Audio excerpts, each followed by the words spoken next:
first, I want to just say the editors are each going to say a word about the issue before we start with the readings.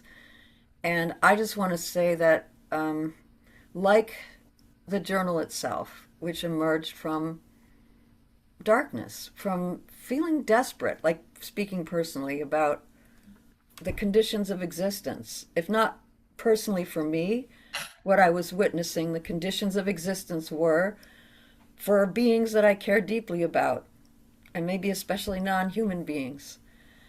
And that's what drove that's what drove me to found this journal. And I think that's actually what's driving most of the work in this issue, even though the theme is intimacy. I think most of you were driven by this feeling that something kind of unbearable that you were trying to bearing witness to the unbearable. And that is the place I want to be. And what comes from that place is just so, to me, beautiful and often so revelatory. And I think that's what you're going to hear when you listen to these readings.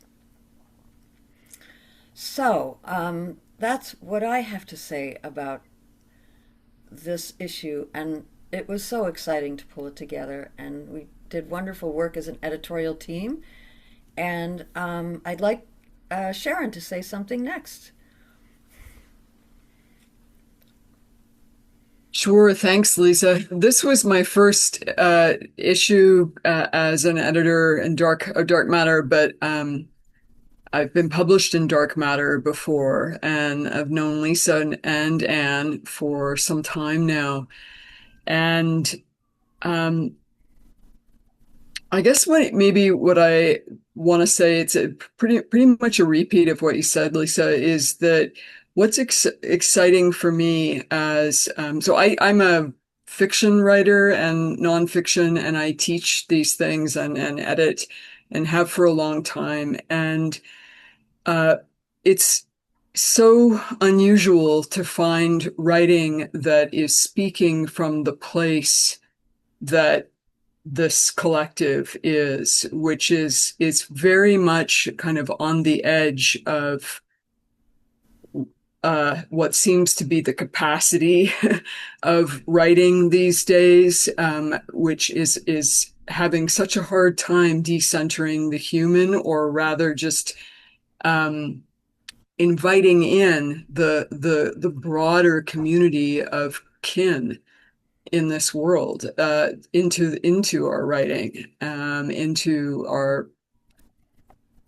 what we urgently have to talk about. And it's very heartening for me it was very heartening and inspiring to read the submissions. We had a lot of submissions, actually. I mean, Lisa said she couldn't say no to them, but there was actually a big Oh volume. yeah, We, no. we had to say a lot of no. Oh yeah. But the pieces that we chose, we felt so strongly about all of these pieces, and the kind of seeing that they're doing and feeling, and the courage to speak from this place of intimacy with not just human, but with all the elementals and all our kin. So thank you for that. Editing was a joy. Totally. Anne. Hello, everyone. It's just really wonderful to have these beautiful faces to put to the writing. And what I have to say is that I think from the beginning, when I first saw the masthead on this journal and the tagline, what I understood was that it was a journal about intimacy at a time when in the world all around us, it seems that humans are behind a lot of the push to de-intimatize our world with humans and with other than human beings. And so when I read your work and found your intimacy with cats and beavers and lions and places and humans, other humans, in ways that felt really honest, it gives me, as being a part of this collective, which is what I really feel it is, an intimate collective, it gives me a lot of encouragement and inspiration when there's enough that I can pay attention to that gives me something completely different. So I want to thank you for your courage and your bravery and the capacity to connect in a way that reaches out to others about something for each one of you is incredibly deeply personal. So thank you. Thank you, Anne. Jillian. Um, so I want to go to we could repeat everything that has been shared so far by Sharon and Lisa. But this bearing witness to the unbearable, leading to revelation, is what I'd like to highlight. I've been with Dark Matter. I first wrote, I think it was one of the first issues, right? I wrote a piece for you in the first issue, I think. And then joined the editorial team several years ago. And the word, revelatory is, I think, very important to this community of writers and authors and poets and artists with Dark Matter, because there's a sense and that the work that is done is giving expression to a depth of relationship, a depth of connection to life itself, to creation itself, across human, non-human, that is in dire, desperate need right now. I find that when I talk to people about Dark Matter or my own personal work, which is very much like Dark Matter, there's a thirst for it. There's a hunger for it. And it is my hope that this issue in particular, I think we found our stride with the theme of intimacy, this issue. Mm-hmm. And I think Andrea has great organizing tenderness as an umbrella concept to capture. It's not a concept because it's a living reality. It's a living dimension of existence. Is actually, I just feel like this issue, as big as it is magnificent, and what it breaches.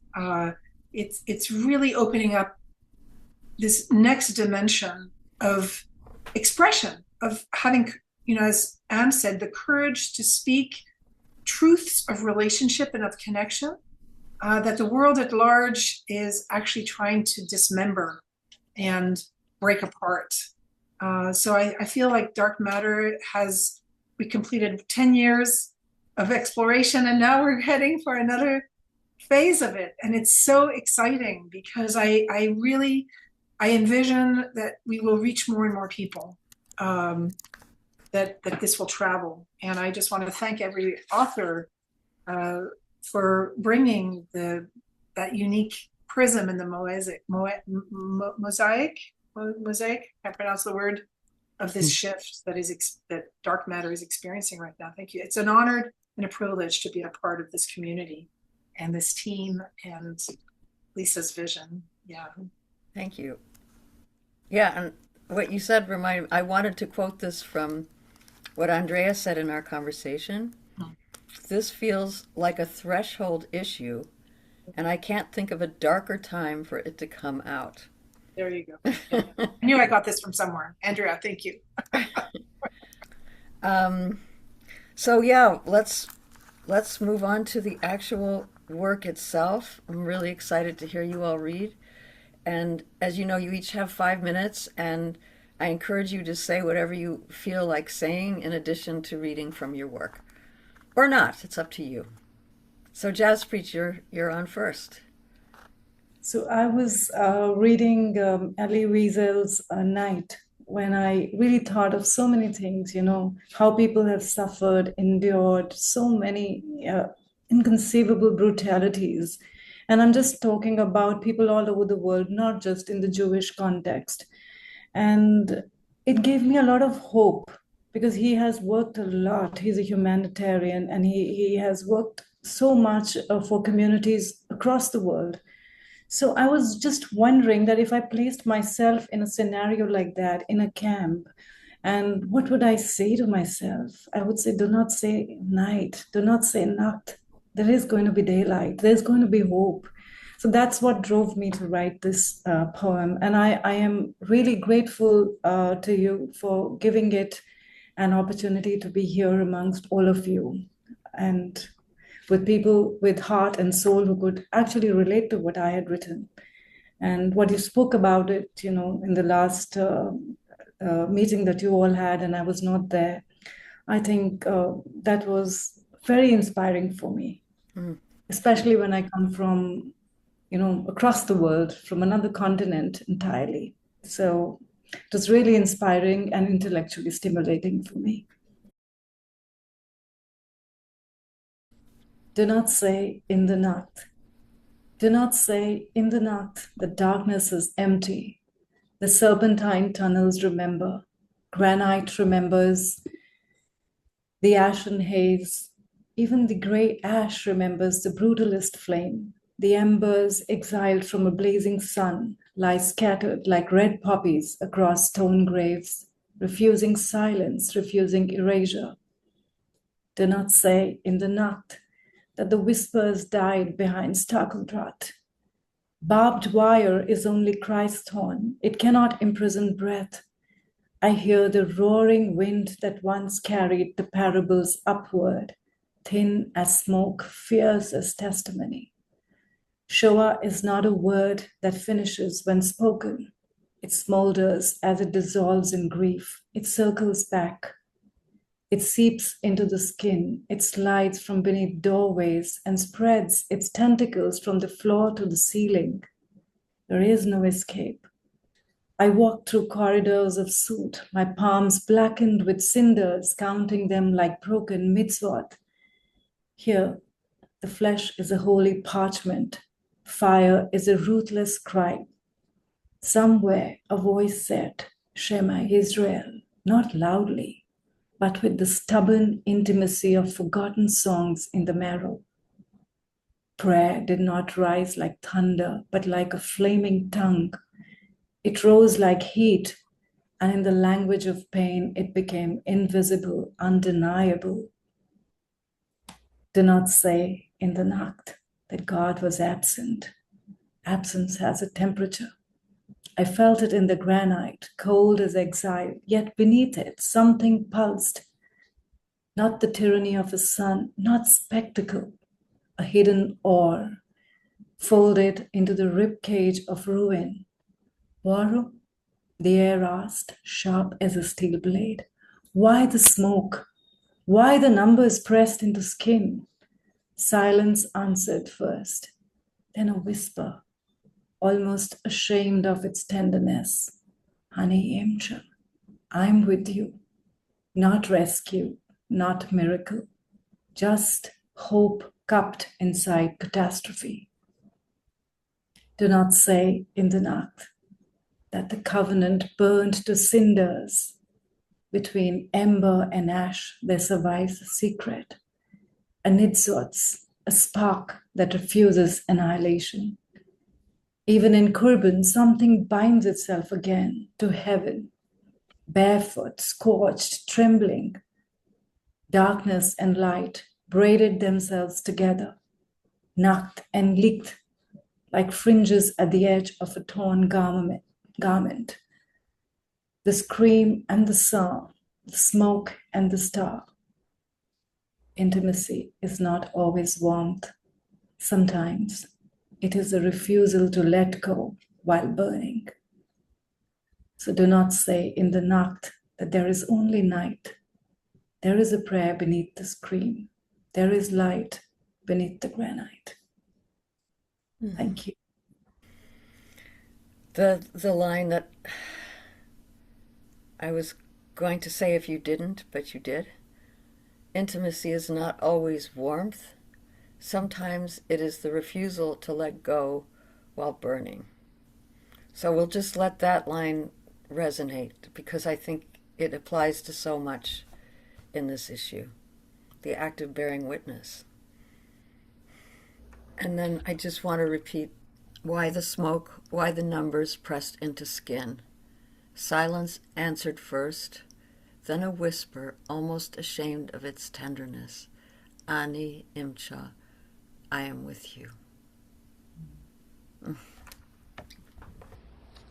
I was so impressed that you chose that piece first for the issue. And I felt very seen to be put afterwards. And this morning when I was preparing, I chose some of Jaspreet's beautiful phrases and am weaving them in with my piece as a testament to the weaving that all you editors did with all our work, the care that you took, and how you are weaving this conversation this afternoon. So I will mention when my words give way to make space for yours, Jaspreet. Wow. For 30 years, I was a flower essence producer, making hundreds of essences from individual flowers and combining them into complex combinations. I became a dedicated scribe, intensely energized by the sensuosity of this information and the experience in the garden too. Compelled to listen through my whole body, I grounded my energy deep into the earth, slowed my breath, softened my gaze, and opened my heart. Later, I realized I was being trained, not just by the individual plants, but by the spirit of nature herself. Then, last summer, when I was meditating on my veranda, I heard, "Go deeper." I can do that, I thought, but was taken aback when I heard, 6 feet under. Yikes! That's where we put the dead bodies. But continuing to listen, I heard, "This is where a great organizing tenderness lives." Not long after this meditation, and 30 years after the start of the Raven Essence project, the Raven Essences were the name of what Mike was creating, I began to disperse all 350 of the essences back onto my property. While several external factors contributed to this decision, it was my intuition that convinced me it was time to let them go. And I described this process of the ritual in the essay. To honor this massive shift, which was the ending of a major part of my formative identity, I decided to retreat for the winter. Actually, the retreat is still in motion. It was the perfect dark time to be quiet and go to ground. As spring approached and this slowed time seemed to draw to a close, everything in and around me was shifting. Familiar patterns no longer felt automatically right, while other innovative possibilities were clearly not formed. The world, and I've put this in the present tense rather than the past now, the world is in crisis with the war in the Middle East, a president spiraling out of control, prices rising, homelessness and violence everywhere, not to mention, but we are mentioning, the swiftly accelerating climate crisis that threatens to rip the ground out from beneath us all. I sense it is time for me to let something completely unique and congruent with these times to emerge from within the mush of this personal darkness, my personal darkness. 22 years ago, in 2004, I wrote 120 poems originating from the essences in quiet intimacy with Gaia. Here is one of them. She says, "While you insist on independent strength, I long to be included in your life, your work, your art. All would be so different if you invited birdsong, tree sap, and whalebone into your planning. Take me to your boardrooms. I wither as commodity." Recently, when I intuitively communed with Gaia, and this is within this last cycle, she presented herself with a far more somber tone than I'd heard in 2004. She says, "I have my limits. While personal indignities are forgivable, widespread and systematic power-driven agendas are swiftly reaching a tipping point. You assume power is yours because you have man-made tools, but this is a dangerous forgetting of the gift of life you have been given. Any power you assume is yours can be swept away in seconds. Though this new information was not as gentle and supportive as what I'd received in the past, I recalled that some of the 2004 poems had also contained a sense of urgency. Here's what she said back then. You've suckled at my breast, taking everything you wanted. But I'm not your mother only. Release me from this ancient bond. Neither do I linger in old groves of worship, for those vessels are cracking. Be with me in creation's dark womb. I'm going to read that line again. Be with me in creation's dark womb. Free your fear from its small cage. Our work begins in darkness, which is echoed with Jaspreet's reference, darkness and light braided together. Then this poem, and Chris, you could bring up the slide. This poem has always perplexed me, but I knew when I wrote it I could not edit it out. Hear the weeping that courses through a great fault line in my body. I want this wound to become a purple song. I must sing this, but your body may not bear it. My purple song would change you completely. Still, this is my heart's yearning, to sing the purple song. So this is not included in the essay, but it was in working and preparing for this conversation today that I realized that the gift my son gave to me a couple of weeks ago is this piece of art, a 7-foot piece of walnut embedded in the purple epoxy. And he placed it at about 5:30 in the morning right outside my door. I can't even lift it, it's so heavy.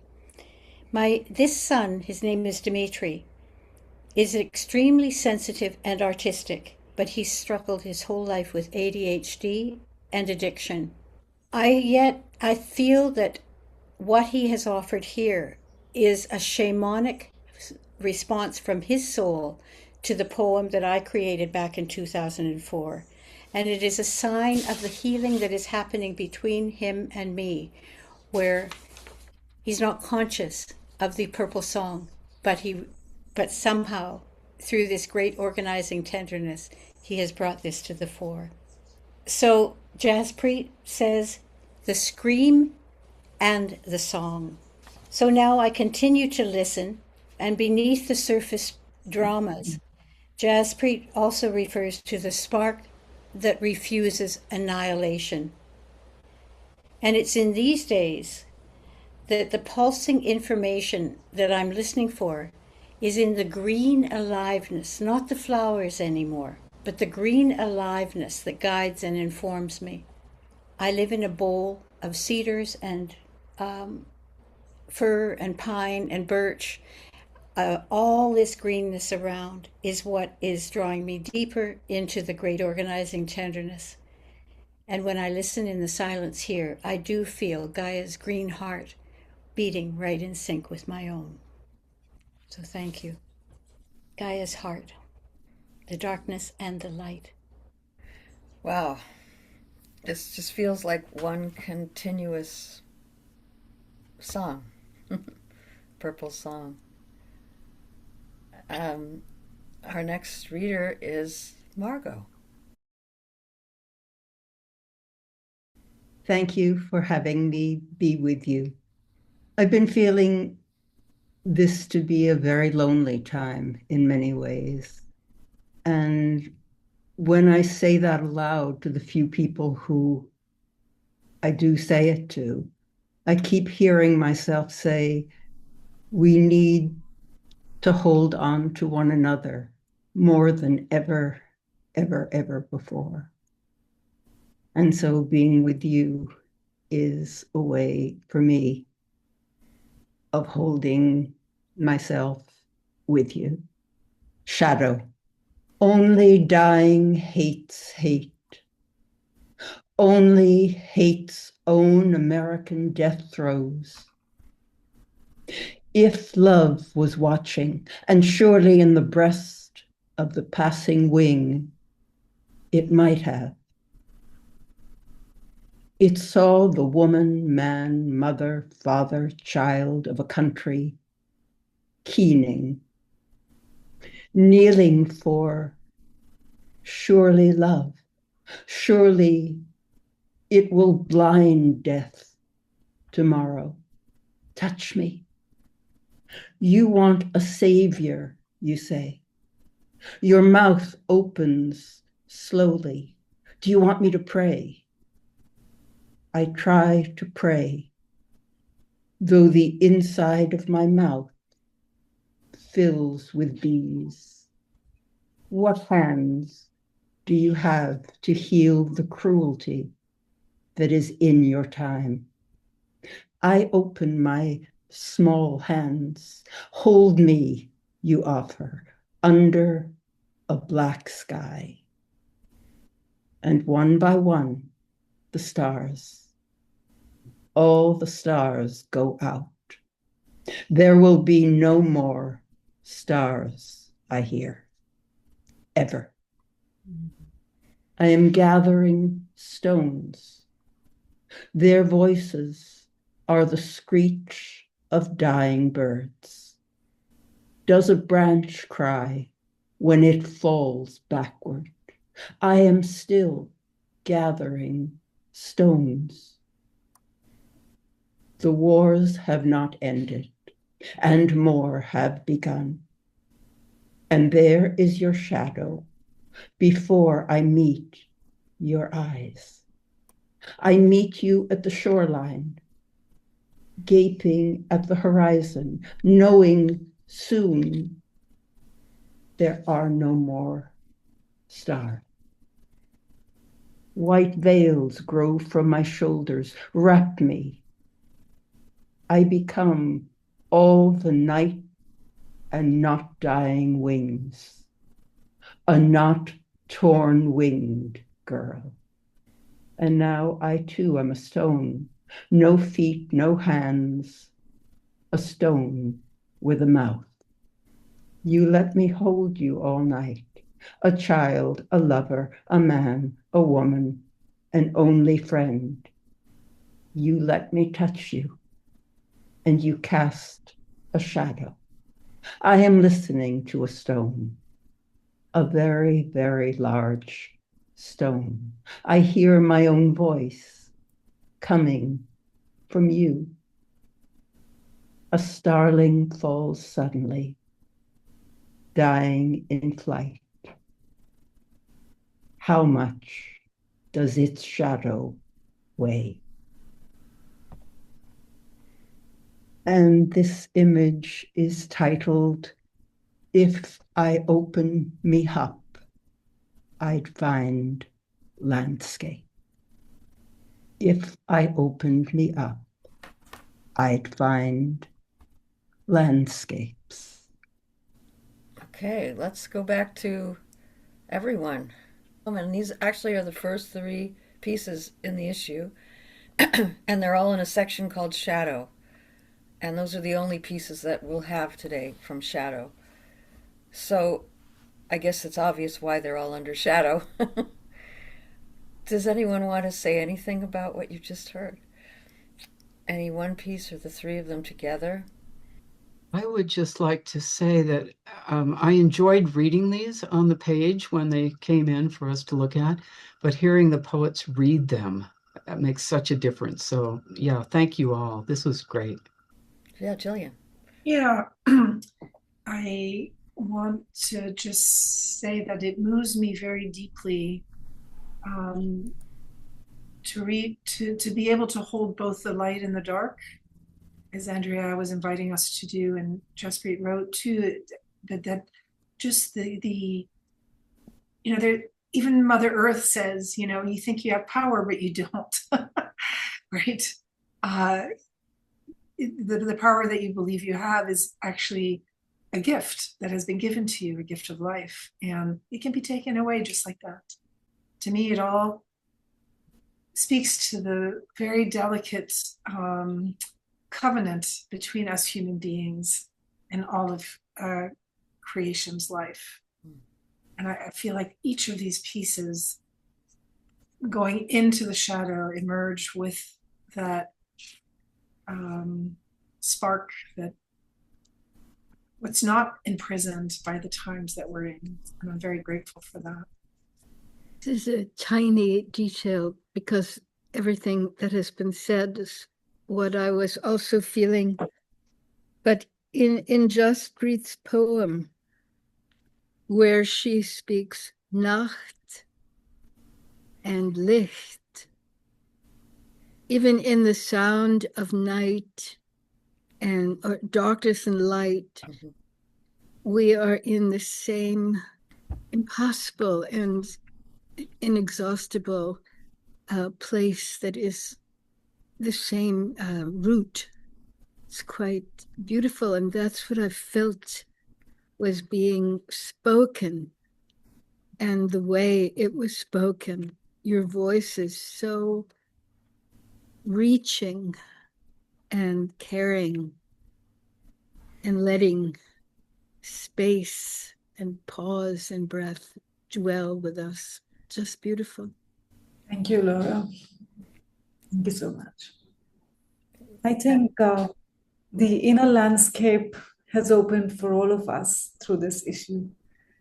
Exactly what Margot said, if you just open me up, and the landscape would be just out there. We have just discovered so many things through words, through this collective consciousness about our very existence on this planet. And it's a beautiful thing to be here together. Yeah. And to have that image come after the poem, it's almost as if we needed to be in that shadow place to get to the opening, to find the landscapes, which is what you were sort of saying, Jaspreet. I liked that it came after the poem that way. I was also so struck by the touch in your poem, how much there is of touch and holding, that tenderness amidst the dying of the stars. They go together. I may add, one of the extraordinary lines for me, Margot, in your poem is, how much does the shadow of the starling's wing weigh, or shadow weigh? That is an extraordinary line. And the poignancy of it, the way it touches my heart and my soul, it's very, very profound. It does open up an inner landscape for me. I think one of the things about dark matter is that it really illustrates that we are not in the age of individual achievement now. That's not what makes the difference. And we get an experience of the weave of our individual voices making a clearer chorus together when we are published together, but also speaking together like now. And we have lost familiarity with that communal heart resonance that is inclusive of all creation as well. So this is a magnificent part of the role of dark matter, and we're adding to that in a very tangible way with this conversation this afternoon. So thank you. Okay, we're going to move on to Holly, whose piece is not a poem. It's a bit of memoir, and it has a title that could be the title of this issue or of this conversation. I love this title, What We Plant When We're Broken. Yeah, I was reflecting on this before I came on, and I wrote this piece some time ago, I will say. I also will say that I never meant to publish it ever. Like, I didn't think this would ever see the light of day, to be clear. And so it's kind of interesting to reflect on it now. And I also want to say during this time in my life, the hardest part wasn't really grief. It was that I lost my own voice, and I had lost my heart language, and I didn't know how to speak from the center of myself anymore. And every time I tried, it just felt absolutely terrifying. It was like putting something really tender into the hands of the world and not knowing if it was going to be held or if it was going to be dropped. And being in this kind of dark composting fallow time, I think it requires you to kind of return to the compost pile and water it and tend it and turn it, bringing the outside in and the inside out. And you have to keep showing up with presence. You have to keep showing up and speaking what is true. I find that horrifically hard, and I do it anyway. So I'm going to read you a little bit from it. It is long though, so I encourage you to go and read the rest of it because I'm going to skip over a few of the pieces. Once we had a garden. I'll never forget the sound of my kids laughing as they planted beans. That summer, their homemade bean eater chant echoed across the yard as we knelt in the dirt, planting the seeds in a sun-warmed soil. The soil was almost a part of me. It was under my fingernails, in the cracks of my hands, and caked into my kneecaps where I knelt. Above me, the birds sung their songs, and the poplar leaves whispered in the wind, catching the sunlight just right. We had seasonal rhythms on the farm. May long weekend was for planting, a giant burst of productivity, digging seeds and planting into garden rows. Weeding happened early before the heat set in. Eggs were collected from the coop, and the lemon balm tucked between the beans gave us sun tea. On the weekends, we harvest like it was a festival. Arms full of tomatoes, heads of lettuce and zucchinis the size of your forearm. In the fall, we brought out the wheelbarrows full of squashes, hung up onions to dry, and we dehydrated herbs for days. The land buzzed with life, and so did our family. We dreamed really big, raspberry thickets for jam, an underground greenhouse in the hill, and a life measured in chicken names, barn cats, and jars of pickles. It wasn't about self-sufficiency. It was about connection, root-deep connection with the land. And for a while, we really lived it. We built it, and we believed it, and we celebrated when everything on our plate came right from our land. But dreams wear out, like jeans at the knees, and the unraveling came slowly, so slowly I didn't see it at first. Everything went a little bit soft around the edges. The shared rhythm faltered, and the silence crept in where the song had been. Divorce didn't just crash in, it slipped through the back gate. When I left everything. The cats, the nettle patch, even the moose I'd speak to at dawn. I said goodbye to the land like you'd whisper to a sleeping child before the trip. My grief wasn't tidy. It was defeated, it was cried out, and it was angry. This loss had crawled within my bones. I wasn't just leaving land, I was leaving a life I had shaped and nurtured and tended with both hands and gave everything I had to. And for a while, I didn't know how to go on to anything else. How do you explain and process the loss of your rhythm, your connection to the earth, and all of your dreams? I couldn't. I just felt lost and unanchored and out of sync. Okay, I ended up in Ontario in my parents' backyard garden. You could read more about that in the issue. But I'm going to tell you a little bit more about my medicine wheel garden. Now I live in a small town. It's the kind with a grocery store and a main street that shuts down before supper. People wave, and if you're new here, they'll call out and ask you who you're related to. I miss the coyotes, the dark skies, that mama moose and her gangly calves in the spring eating buds off the trees. And I miss the way the northern lights danced across the sky. But life keeps surprising me. A skunk adopted the alley behind my house, and chickadees chat from the apple tree. One day, I found an entire deer leg in the yard, just the leg, clean as a whistle, no blood, no body, as if to say, yes, the wild still lives here, in town, even with your fences. My backyard's not much. It's a fence and a workshop, a patch of soil about the size of a parking lot. And yet here, I finally built my medicine wheel garden. This was not a whim. It was a promise I had carried for years. I had plans in notebooks, curving border lines drawn, paths mapped out and scratched out again and again. I read and researched the medicinal and native plants of Alberta for over 8 years. I wandered and learned from the plants directly. The planning of this medicine wheel garden had birthed me as the herbalist and as an observer of the land. Yet it never fit on my farm. The land never said yes to hosting the wheel. So I kept my plans bright and bold, tucked away in the back of my garden notebook.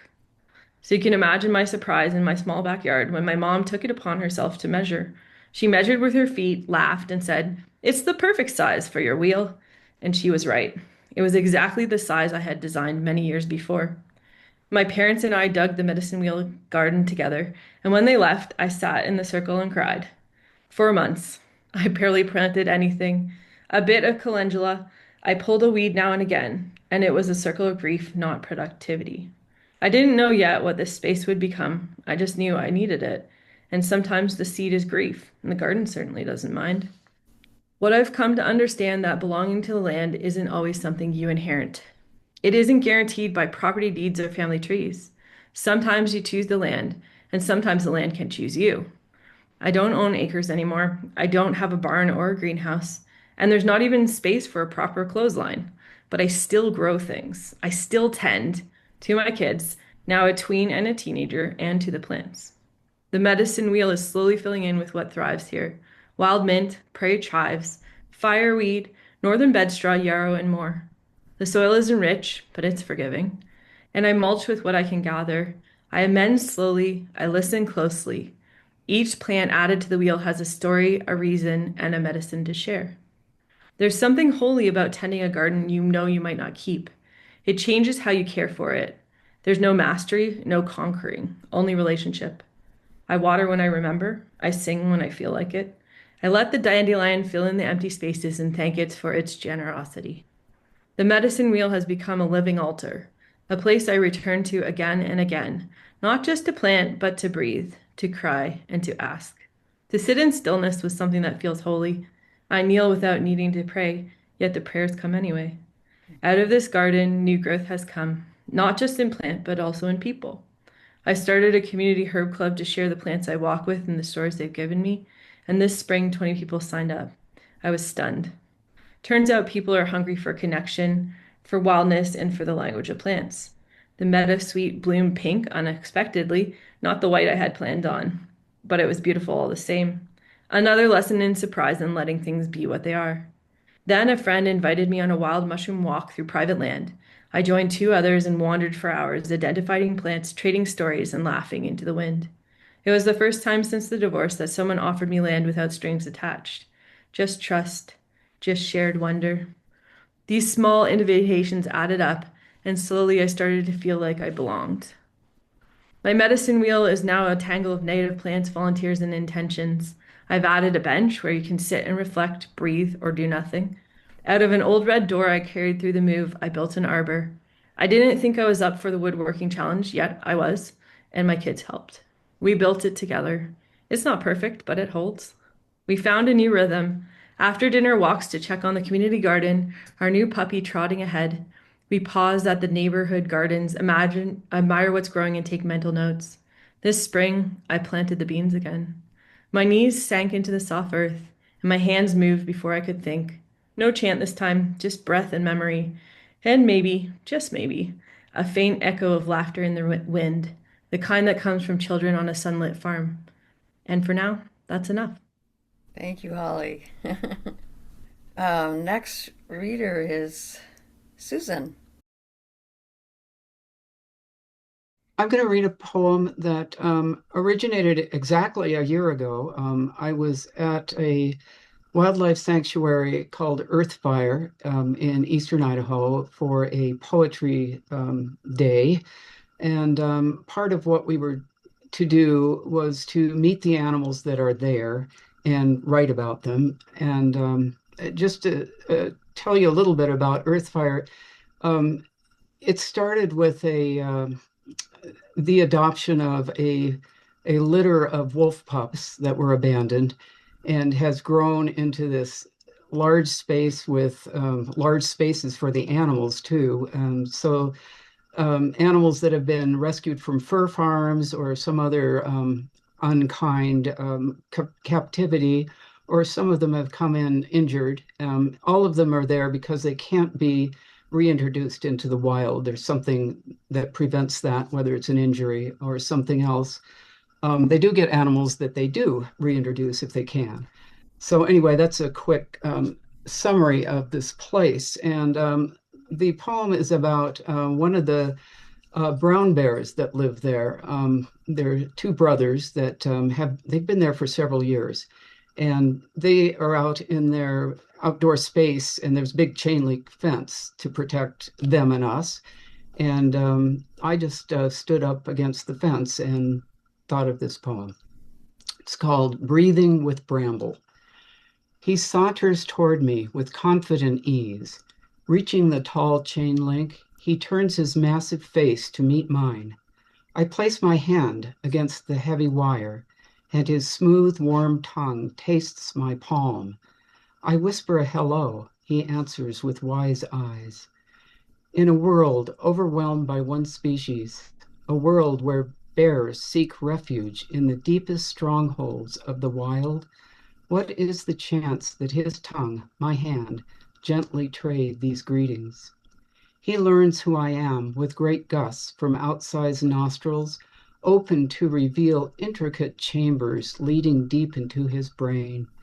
In return, I exhale long and full, telling him all he wants to know. For a moment, I step into the world of bear. I tell him he is beautiful, and how I want to sit for hours, my back against the fence as his massive breath glides over my shoulder, like a spring chinook from distant mountains, bringing me the news. Can we just have a maybe brief responses to these two? And then the last three will all be, because these two are the only ones from the section called Roots. The last three will be from Repair. So anything anyone want to say about either of these poems or both of them? Poems. Polly's is not a poem. Susan's poem or Holly's memoir piece. I noticed that Holly was talking about her grief not being tidy and the way she navigates, the entire process of, becoming and coming to terms with the realities of life, and how Susan, delves on something very ordinary, but she makes it extraordinarily remarkable. And both of them bring about a connect in our daily existence, how we deal with so many things, we observe, we orient, and we come to shape our realities. That was something really remarkable about both the pieces. Yeah, and when you mentioned grief, and I love that you say sometimes the seed is grief, Holly. Sometimes the seed is grief. When I listened to Susan's poem, I started to remember the door that Holly spoke of making the arbor. And it was almost as though Susan's leaning against the fence to be receiving the breath of the bear was as though she was leaning against that door that had been made for the arbor. That's beautiful. And the two bleshed together. I loved them back to back, actually, as Margot is pointing out, or back to Portal. And I'm really struck, Holly, that you engaged in enfleurage, which is the regeneration of the life of the flower to be healing of the plant after death. What is that? Is that a word that I don't know? Enfleurage is the making of the fragrance. Oh, From the petals that fall. Yeah. Yeah. So you can do it with Margot, am I saying the French correctly? Yes. Yes. Yeah.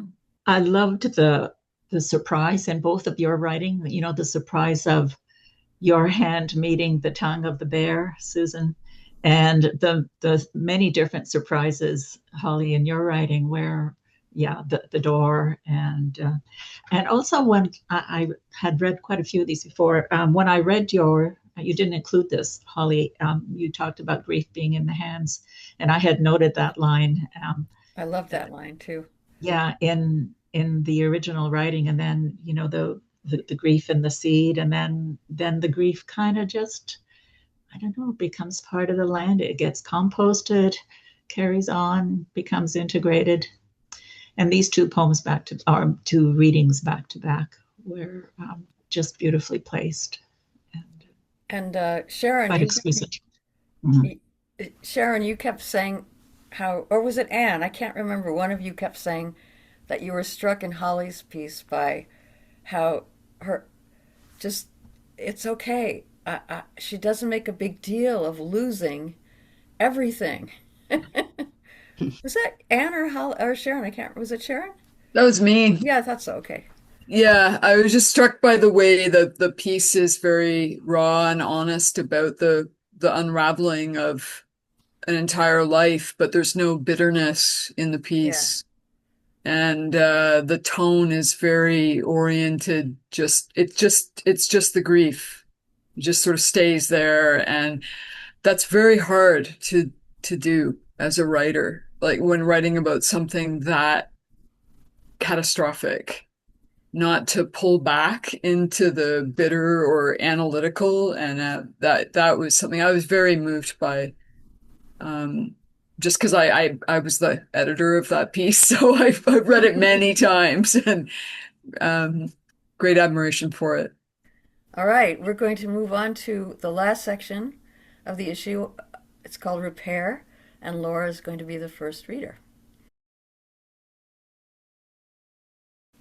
So I tried to just pick out sections in hopes of being 5 minutes.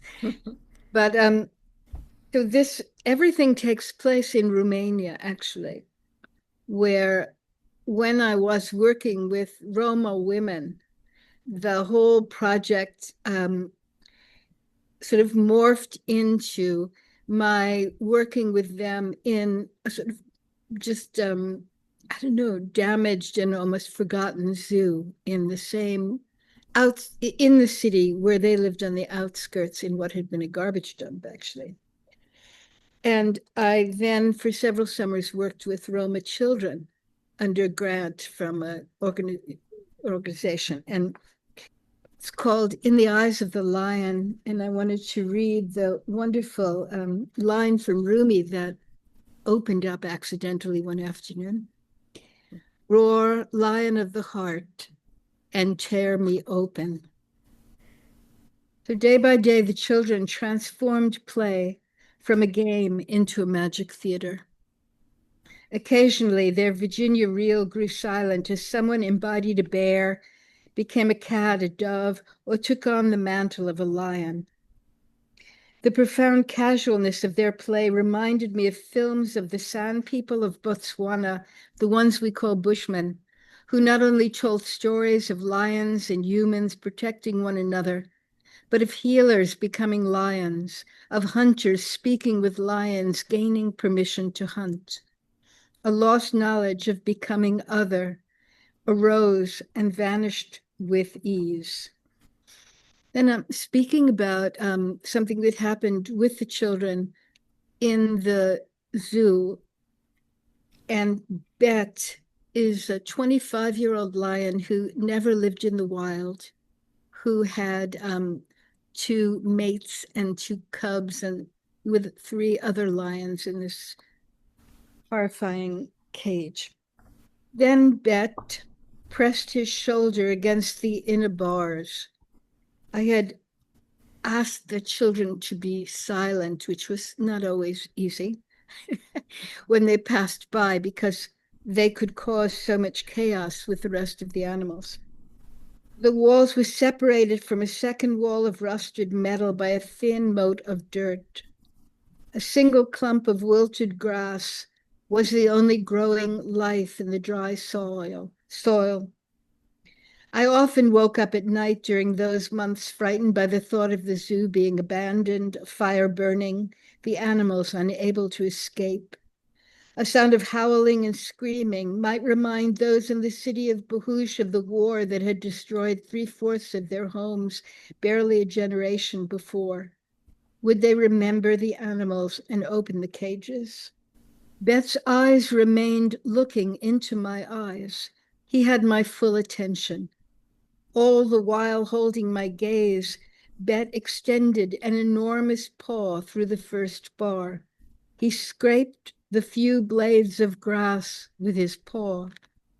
He was beckoning me. I was swallowed in his language, in his love. Laurencio, this was a boy who was the wildest of all the Roma kids, who I trusted most. Sticks, I said. Bring sticks, Bastuana Lungi. We had made hose the day before with broken broomsticks and parts of old tools tied together by ropes. Lorenzio put down my purse, went to his shed, and took out the long sticks. All of us were under the spell of words not spoken.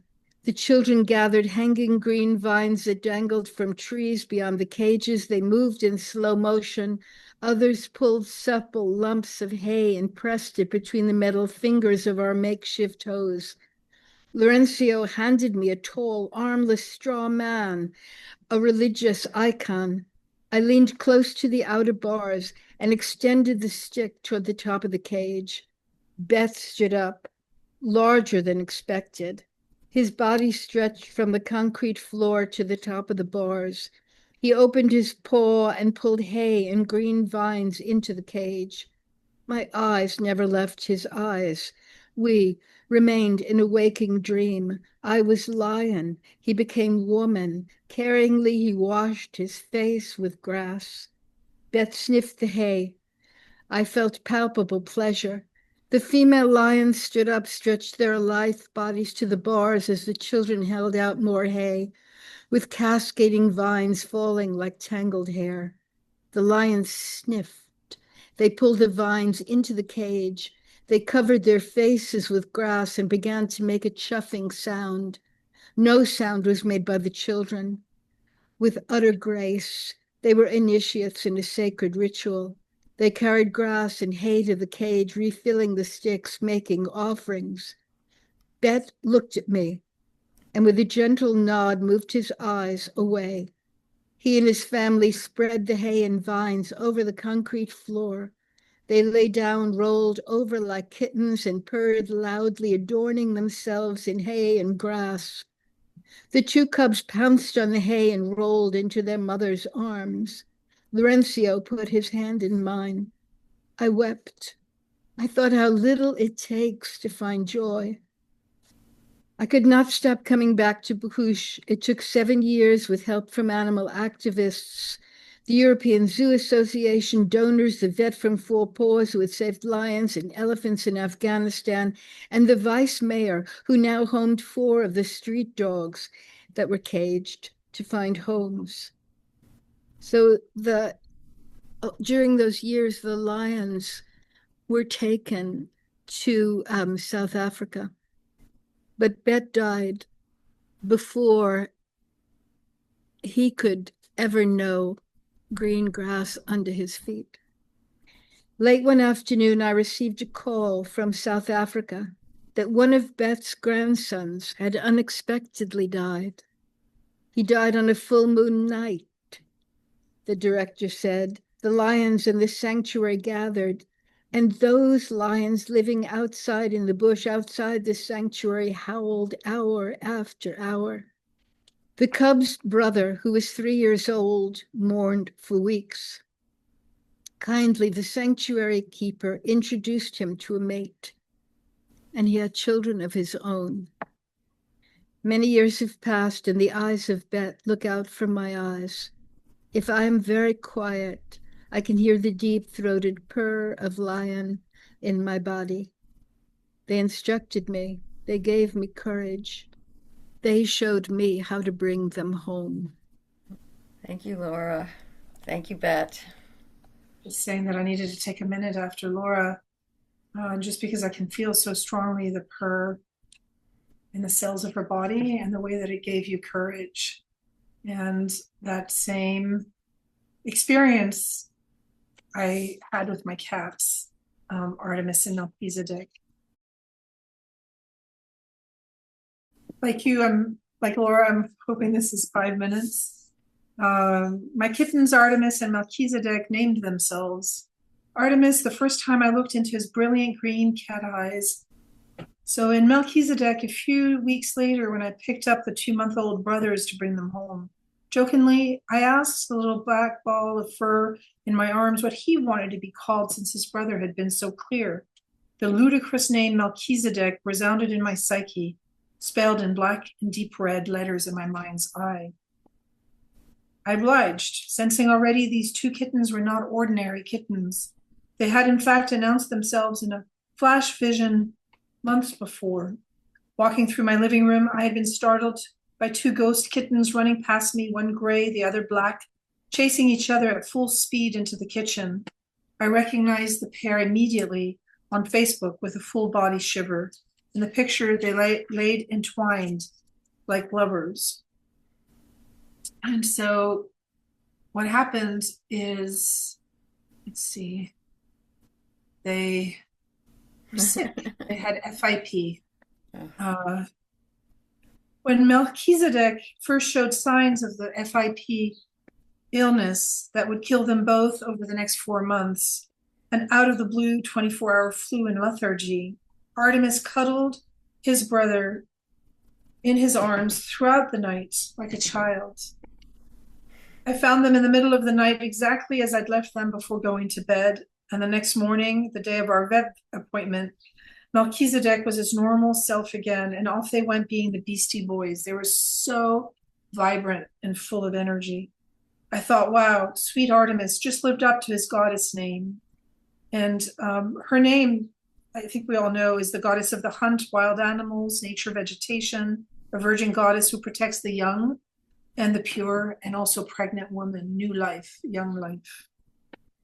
Artemis, unlike Melchizedek, though, went down hard with FIP and did not rebound. In the ensuing months, it would become clear that my Beastie Boys were here to work through a miasma of human-made illness inflicted on their cat kin, with rhizomatic roots reaching far and wide into histories of human violence against innocent young life. Each, in their own way, would live up to their self-chosen names. And here I want to tie to Jaspreet's line about the barbed wire not encapsulating breath, because illness, the kind of treatment that we inflict on animals, is a barbed wire of sorts. It may not happen in concentration camps although many times it does in pens, but illness can be inflicted illness, man-made illness is like a barbed wire prison too. So Artemis's fevers rose and crashed like monstrous ocean swells, with more wreckage shoring up on his little body each time, lessening appetite and thirst, random wobbliness, fits of sneezing, watery eyes, crusty nostrils, a new intermittent limp in a hind leg, bouts of fatigue, and the terrifying high fevers rolling in one after the other. His aura drew darker and darker. Swells of feverish, wordless energies also rose and crashed within me. I was confused, conflicted, bewildered before the diagnosis. I knew I was losing my little goddess. I was stubborn too, separating the brothers for yet another hopeless, desperate vet follow-up, even as treatments failed, the first round of homeopathy too. The diagnosis of FIP should have spelled relief. This was weeks into the process, but it only heightened the stakes. The kind vet offered to put Artemis out of his misery right there and then. But something in me rose up. I imperiously whisked him away to our home and to his brother Melchizedek. My only thought in that moment was, Artemis will die at home. They'd grown very close. Melchizedek supported Artemis in so many ways, as you can see here and in the earlier picture. Nuzzling Artemis and listening to his raspy breath one night, as I had many others, I took him into my bed. I wondered again why I was not putting him down. Each time I had the same feeling, more of a sense and presence that forbade it. Had their kitten names reached me from that same presence? I prayed, searching the depth of my mind and heart for a clue. That night, I felt myself slipping inside Artemis's consciousness, or maybe a dimension connecting us both. Gradually, an icy cold began to seep into the room, a sucking black hole. With a pang of fear, I recognized the energetic signature of cold-blooded cruelty, torture, and bad death from my human systemic constellation work. Artemis then showed me his neuter surgery.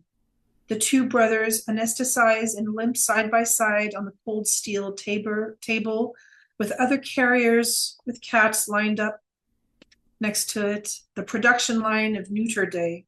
Artemis waking up before the vet had finished with his brother, the wrestling match that ensued to pin the strong 6-month-old down, while the vet quickly clipped and stabbed him with the rabies vaccine, not in the hind leg as is required, but along his spine below the the kidney. Finally, I knew why Artemis had come home profoundly altered with a swollen face the clinic couldn't adequately explain and had developed a tumor by his kidney. No wonder FIP had gripped him in the wake of this neuter surgery. A feeling of furious protective love exploded in my heart. Bad death was coming for Artemis, but I would not allow it that night. In my mind's eye, I fed the icy cold black mouth with brilliant sun gold, as in my Tibetan practice of feeding one's demons. I flooded my little kitten's body too, all the way down to his cells. The icy cold retreated. I came out of trance, turning on the light. Artemis was sleeping and now breathing quietly in the fold of my arm. Melchizedek had moved across the bed in his characteristic meditation pose. In the days after, I began to twine more intimately with Artemis, sharing his symptoms in a visceral telepathy with which we prescribed homeopathic medicines. I was still trying to heal him, to cure him, and it became clear that we couldn't do that he was going to die. As his inevitable end approached, Artemis grew sweetly affectionate, tenderly touching my face and Melchi's with his paw, as if to reassure us both that all was well. I noticed his eyes growing clearer, too, as his death approached. I could now sense a great luminous presence looking back at me. A few days before his death, he regaled me with another vision, this time joyful. He showed himself as a gorgeous, vibrantly healthy, huge version of himself, a big cat in a spacious cave filled with light, with large openings to a luminous blue sky. To my utter surprise and delight, he had a missus and 4 little cubs crawling all over him, a big cat family, whole, healthy, and free. And I want to pause here to say that this is one of the tragedies of young kittens and how they're separated from their mothers and their families at far too young an age. I wept with immense gratitude for all that my little goddess and high priest Melchizedek were gifting me. When Artemis died, and I'll just finish, I guess, with pictures. This is Artemis during his dying process, and it was pretty horrific. But again, I had to let it play through, and I witnessed it. I was with him. The luminous light was in his eyes, even as his body was failing. And his brother cat stayed with him the entire process, head to head. And after he died, Melchizedek stayed in this meditation, this deep, deep meditation for a very long time. And that's when I realized that I had to do ceremony. I had to do ceremony for Artemis. And so I did. I shrouded him.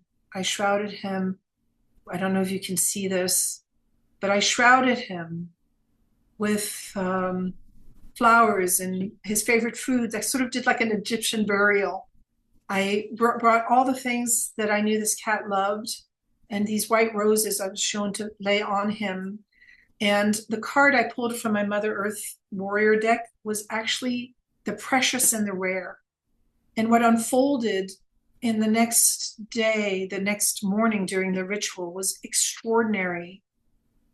The room actually filled up with presence. I played the Tibetan aria for the deceased, Tara aria for the deceased. And I spent 2 hours in prayer embalming my cat, literally, and not physically. I don't know how to embalm, but honoring, praying, consecrating. And the room filled up with the presence of, I felt hundreds of thousands of small creatures who have suffered bad death. The bad death of FIP. There are millions and millions of cats suffering from FIP, and it is an autoimmune illness that is induced by how we treat the animals in the first 6 months of their life. Separation from the mother, neutering of the mother so that she doesn't have more, caged in shelters, loud, traumatic. The space just filled up with all those presences. And it really felt that there was a transition of souls happening with Artemis. And Artemis had gone through this in order to actually bring about that transition. And after I shrouded him, you can see a shroud here and a shroud here. Jillian, I you took have to one- finish up Yeah, because I took one last picture, and this is where I'll close. And I don't know if you can see on this small screen, I had a bigger picture meant to, but the beam of light here, also the white roses that were still in the vase, and the sunshine that's coming in is orienting in this direction. There was literally a beam of light. We call it a spirit track, where those transitions can happen between dimensions. And Melchizedek stood guard for him by the door to my healing room, where I placed his shrouded body after this, until I took him to his cremation. And on the way down the road, driving Artemis, the birds flew with us as a cortege. It was pretty remarkable. They did a final salute to Artemis. For me, I wrote this essay just to show how a partnership between human and animal, just like Laura shared, a partnership between her, the children, and the lions can bring about great healing in these cruel times and reparation of the fabric of life. Okay, so Tracy is our last reader, and I very much hope that it took us 5 minutes to start, that you can stay on another 5 minutes so that we can say some things about the last three readers. Anchoring us here at the end, the weaving of our language, the weaving of our witnessing, the weaving of the terrible and the beautiful, the ecstasy and the grief of being a human, witnessing the other than, more than, not human. We know, all of us, that endings are actually part of a cycle. We know in our own cycling bodies that endings are openings to beginnings. And I just want to say that to be with you, to feel connected in this deep conversation that is both deep, dark, and luminous, is such an honor and such a joy, and is an antidote to that isolation that I know I feel living in the middle of the upper Midwest, where everyone, so I feel so honored. This is a piece that I wrote while in the grip of grief, on multiple fronts. And I wasn't living where I live now, and I wrote it at a time where now it seems it's just the common thing during the summer months here in the upper Midwest that there are wildfires. And most commonly, there are massive wildfires burning massive tracts of land in Canada. And the smoke from those fires come down through Minnesota, down into Wisconsin. So this was a series of days where the smoke was thick and heavy and breathing was challenging. And it's called A Communion of Subjects, honoring the losses of Alberta's Fort McMurray wildfire. 1,000 spirits wrapped in summer clouds, ushered by the northwest wind, came softly after such brutal raging. After the 1,000-mile journey, dusted in stars, drifting in through the night-washed window, an incense of lost and found, a 3 a.m. waking while the world around slept. For days, this veil of ghosts draped over maples, wrapped round lampposts, occluding even the sun. The mighty remains of jack pine, spruce, tracks of needle and thread grass, beaks and bones, all ash. Burnt offerings in my lungs, both foreign and known, consumed, consummate a sorrow, a loss. The sublimation of a living world, now falling ash, effortless as snow over the taiga, dispersed by the wide wings of Saskatoon swans, digested by frog spawn dining in Lake Manitoba, and compost for the lady slippers threaded roots. Who says there isn't enchantment in ashes? Weaving in Jaspreet, refusing erasure. Who says there isn't enchantment in ashes? Refusing erasure. Where is the story behind God? Thank you. Wow. We didn't do this on purpose, but we began in Auschwitz and we ended with ashes. But the ashes are beautiful this time and not Yes, sorrowful. it's completely different, isn't it? They're burnt offerings. All right. Anything anyone wants to say about this poem, or about Jillian's piece, or about Laura's lion story?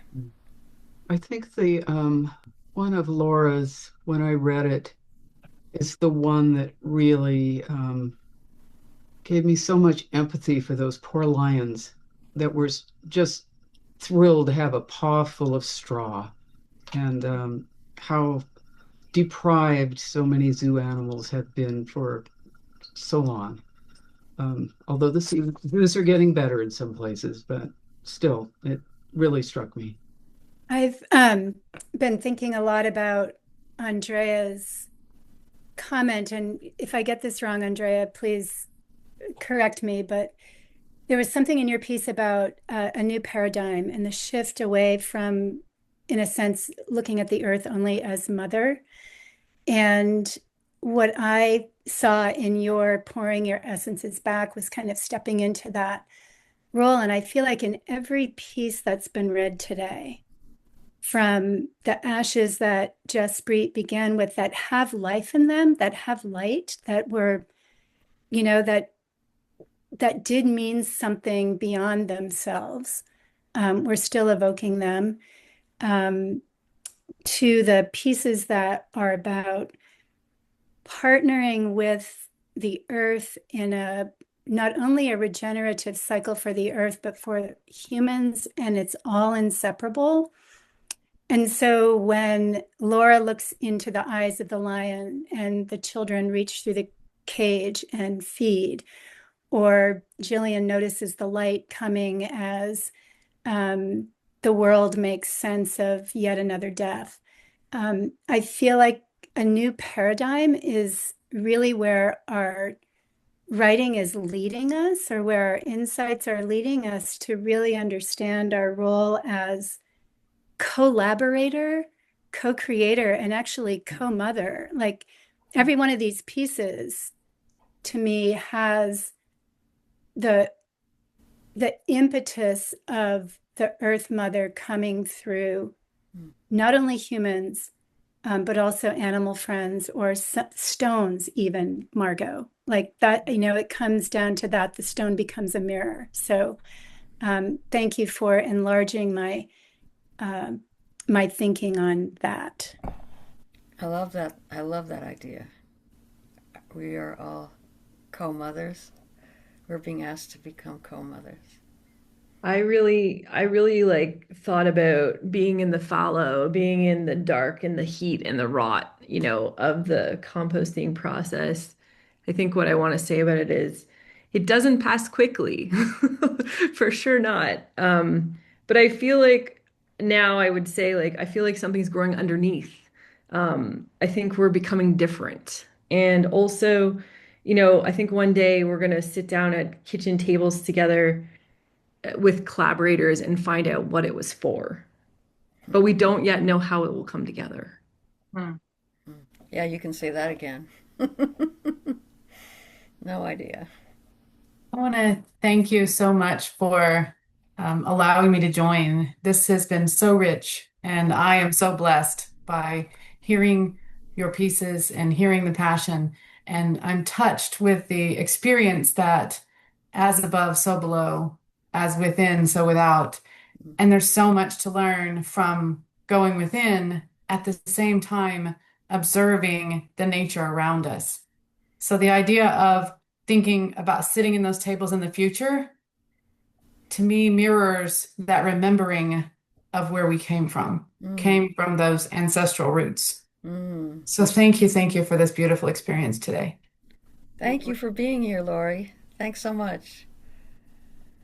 We can tell this story and sort of die into despair, or we can tell this story and through the imagination lift up the inconceivable and fertility that exists, that cannot be understood or extinguished in any way. That makes this so incredibly worthy. I love And that. the thoughts that were coming to my mind were that we were not thinking of our home, our country. We were looking collectively at the earth, how it is to be a part of this beautiful humanity at large. And what Laura said, why there was so much powerful visual imagery in what you were, talking about. And I am a high school teacher, and I was just thinking how incredible it would be for my students to be able to hear these stories, even Jillian's. So those were the thoughts that were coming to my mind. We could be raising more empathetic and compassionate individuals. Yes, we have to read them this kind of literature, not so they get more information or anything, but so that their minds actually open to what is possible inside of them. Otherwise, it is a dire future. Even that one line where he said, "Will they remember the animals and open the cages?" It's so profound. It's very deep. It's not just about remembering the animals and opening the cages. I think it applies to us as well. Remembering the animals in us. And of course, these things only come because asked to do this or willing to do this in this great, troubling, mysterious conjurement that Lisa creates, then we actually, something deeper rises up from our insight because we're together with this. What language, what incredible beauty. And all of this beauty has arisen from horror. Maybe that's what we discover. I've always been amazed in working with kids who have lived through just grotesque cruelty. Their ability to, I don't know, reach into it and pull out something of incredible, resourceful beauty. That they actually touched the world as opposed to thinking about the world or, getting lost in our interpretations and data. They actually were in it. And so from that fire, they speak. So we should be not just teaching the children, but learning from the children. Yeah.